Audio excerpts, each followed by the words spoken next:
आखिर प्रियंका गांधी द्वारा बोली गई एक बात कैसे बीजेपी, इस सरकार और बीजेपी के आईटी सेल के लिए गले की फांस बन गया है। दोस्तों, क्या भारत के लिए अब दो मोर्चों के साथ तीसरा मोर्चा भी खुल रहा है?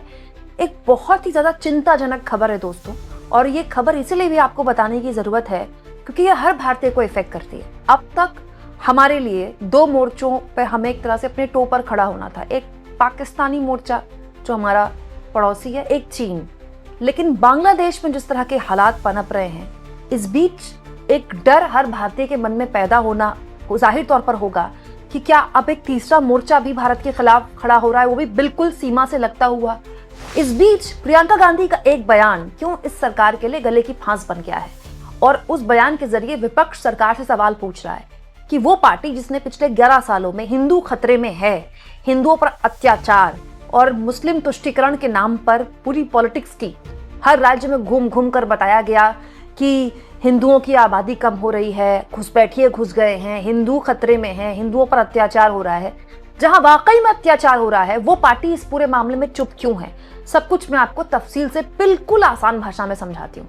देखिए, ये प्रियंका गांधी ने दोस्तों कुछ महीनों पहले का ये प्रियंका गांधी का बयान है। आप जानते हैं शेख हसीना को जिस तरह से बांग्लादेश छोड़ना पड़ा, उसके बाद वो भारत में ही है, अभी भी वो सुरक्षित है भारत में। और उसके बाद जिस तरह के हालात बांग्लादेश में बने, वहां पर पिछले कई वक्त से हिंदुओं पर लगातार अत्याचार हो रहे हैं। हिंदू, ईसाई, बौद्ध जो अल्पसंख्यक है, खास तौर पर हिंदू अल्पसंख्यक, सबसे बड़ा अल्पसंख्यक है वहां, उन पर लगातार अत्याचार हो रहे हैं। पिछले साल प्रियंका गांधी ने इसी मुद्दे पर संसद में अपनी बात रखी थी। 2024 के शीतकालीन सत्र में प्रियंका गांधी ने संसद में हिंदुओं पर हो रहे बांग्लादेश पर अत्याचार के मुद्दे को उठाते हुए सरकार से सवाल पूछा था कि बांग्लादेश में जो अल्पसंख्यकों के साथ, जो हिंदुओं और ईसाइयों के साथ अत्याचार हो रहा है, उसके खिलाफ इस सरकार को आवाज उठानी चाहिए। बांग्लादेश की सरकार के साथ बातचीत करनी चाहिए और पूरा समर्थन देना चाहिए जिनको तो अब क्या हुआ आप जानते हैं? बांग्लादेश में उस्मान हादी की मौत के बाद एक बार फिर से हिंसक प्रदर्शन शुरू हो गए, और उसके बाद हिंदुओं पर एक बार फिर से जो अटैक करने का, हिंदुओं को टारगेट करने का सिलसिला था वो शुरू हो गया।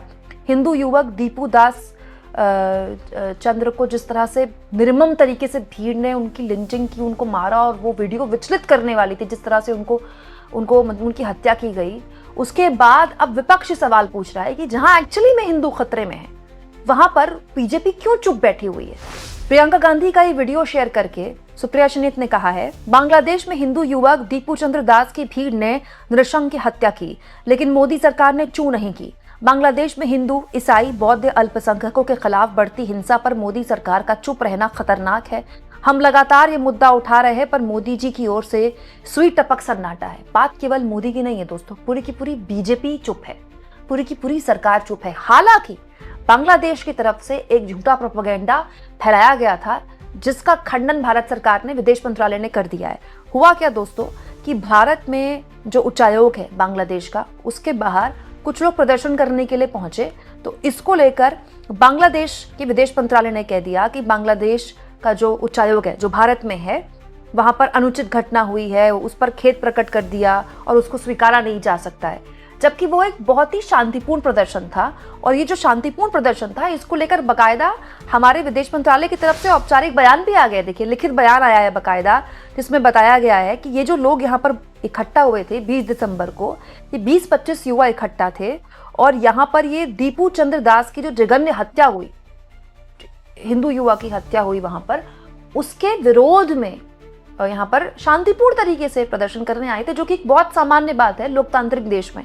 बांग्लादेश में इस वक्त लोकतंत्र नहीं, तो वो नहीं समझ सकते शायद। हमारे देश में है तो ये बहुत शांतिपूर्ण तरीके से हुआ था, और पुलिस ने वहां पर तुरंत एक्शन भी ले लिया था। ये भी बाकायदा सब कुछ ऑफिशियल स्टेटमेंट में विदेश मंत्रालय ने लिखा भी है। लेकिन सवाल ये दोस्तों कि जो पार्टी पिछले 11.5 साल से विदेश नीति पर ही पॉलिटिक्स कर रही है, मोदी जी का यहाँ डंका बज गया, वहां डंका बज गया, उस पार्टी के आगे अब ये स्थिति कैसे मुश्किल खड़ी कर सकती है, तब जब संघ भी इस पूरे मामले में बोल रहा है। अब देखिए, आरएसएस प्रमुख मोहन भागवत भी सामने आ गए। मोहन भागवत ने भी बयान जारी करते हुए कह दिया कि दुनिया भर के हिंदुओं को बांग्लादेश के हिंदुओं की मदद करनी चाहिए। अब भाई आरएसएस ने भी कह दिया, विपक्ष भी कह रहा है कि आप बोलिए इस मामले में। तो भारत सरकार की तरफ से एक बयान तो आ गया है कि हम क्लोजली वॉच कर रहे हैं बांग्लादेश की पूरे सिचुएशन को, लेकिन इसके अलावा भारत सरकार और क्या बोल सकती है इस पे? देखिए, इसीलिए मैं बोलती हूँ कि जो विदेश नीति पर पॉलिटिक्स है ना, डोमेस्टिक पॉलिटिक्स जो बीजेपी विदेश नीति पे करती है ना, इसके फायदे हैं तो इसके नुकसान भी हैं। आपका अमेरिका में डंका बज गया, आपका ऑस्ट्रेलिया में डंका बज गया, वो जितना बज गया उसको हटाइए साइड में, लेकिन जब आप विदेश नीति पर वोट बटोरते हैं तो फिर आप विदेश नीति के नाम पर आपको जवाबदेह भी होना पड़ेगा। और ये एक ऐसा मुद्दा है जिसमें भारत सरकार अपनी तरफ से क्या कर सकती है। देखिए, यूनुस खान जिस तरह से वहाँ सत्ता में आए, भारत सरकार की तरफ से पहल की गई, मोदी जी ने उनसे मुलाकात भी की, लेकिन जिस रास्ते में अब बांग्लादेश जा रहा है वो रास्ता किसी भी तरह से प्रो इंडिया नहीं है। प्रॉब्लम और दिक्कत भारत के लिए ये हो गई है दोस्तों कि ये ऐसी स्थिति हो गई है कि वो बांग्लादेश जो 1971 में पाकिस्तान के 2 टुकड़े करके इंदिरा गांधी ने एक नया मुल्क बनाया, और तब से लेकर अब तक भारत और बांग्लादेश की दोस्ती की मतलब वो अलग ही लेवल की दोस्ती थी, वो अब न केवल भारत से दूर हो रहा है बल्कि पाकिस्तान के करीब हो रहा है। और वो करीब जो कर रहा है, उसके बीच में जो करीब होने का पुल का काम कर रहा है वो है चीन, क्योंकि दोनों ही देशों में, पाकिस्तान और बांग्लादेश, जिसका रोल इंपॉर्टेंट है वो है चीन का रोल। लेकिन ये जो पूरा का पूरा जो, अगर अब मैं मैन लैंग्वेज में बोलूं तो रायता जो फैलाया गया ये अमेरिका का है। ये अमेरिका ने एडवेंचर किया, अमेरिका का किया हुआ एडवेंचर है। और दोस्तों ये हमेशा होता है, अमेरिका कहीं कोई एडवेंचर करता है, बाद में चीन आकर वहां इन्वेस्टमेंट के नाम पर अपनी साख भी बना लेता है और अपनी पूंछ भी बना लेता है। हमें ये पूरा किया धरा जो बांग्लादेश में जिस तरह से सत्ता से बेदखल किया गया, शेख हसीना को वहां से भागना पड़ा, शेख हसीना भी भारत में है, ये सब कुछ अमेरिका का किया धरा है, सब जानते हैं। और उसके बाद जब उसके हाथ से कंट्रोल निकल जाता है, जब उसके हाथ से चीजें निकल जाती हैं, तो वो वहां से निकल जाता है और फिर उसका फायदा उठाता है चीन। आप बिल्कुल सेम पैटर्न देखिए अफगानिस्तान में हुआ। अफगानिस्तान में क्या हुआ?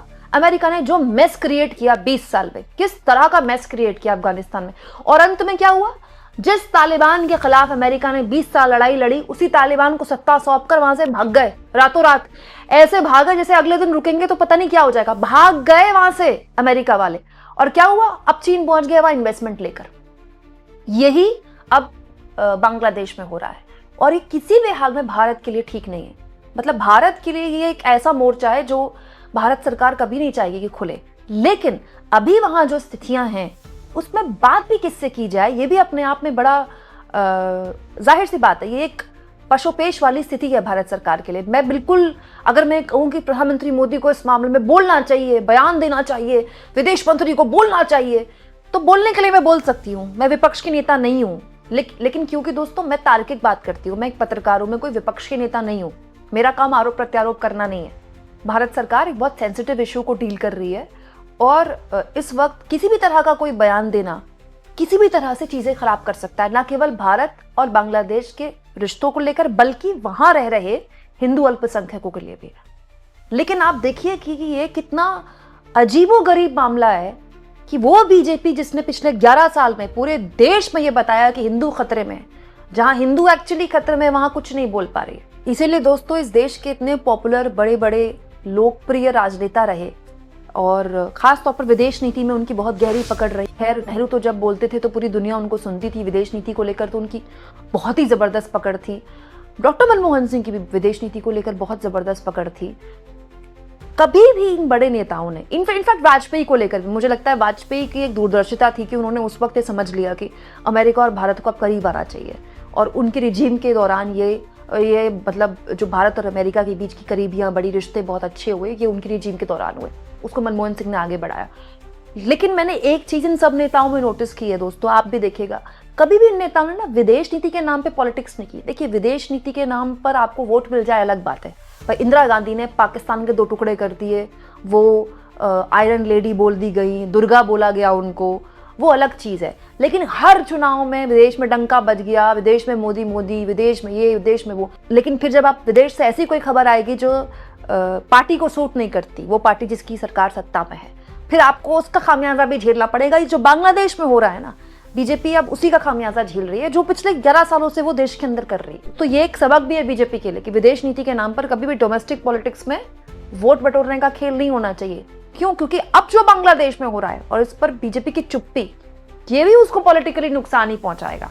तब जब बंगाल में चुनाव है, आप सोचिए दोस्तों, प्रधानमंत्री नरेंद्र मोदी ने बंगाल में एक रैली को संबोधित करने जाना था, जा नहीं पाए, फोन से संबोधित किया, वीडियो कॉन्फ्रेंसिंग से।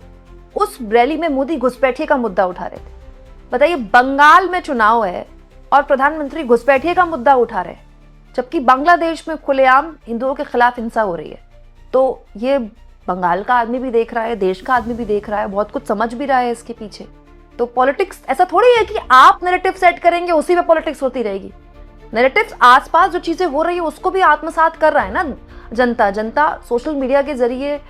ऐसा नहीं कि केवल आप ही का परसेप्शन, आप ही का नैरेटिव उसके पास जा रहा है, हर तरह के बातें उसके नजर पर आ रही हैं और वो देख रही है, वो जनता देख रही है कि इस मामले में आप चुप हैं। आप इस मुद्दे पर क्या सोचते हैं कमेंट बॉक्स में जरूर लिखें और जितना हो सके दोस्तों चैनल को शेयर भी करें और सब्सक्राइब भी करें।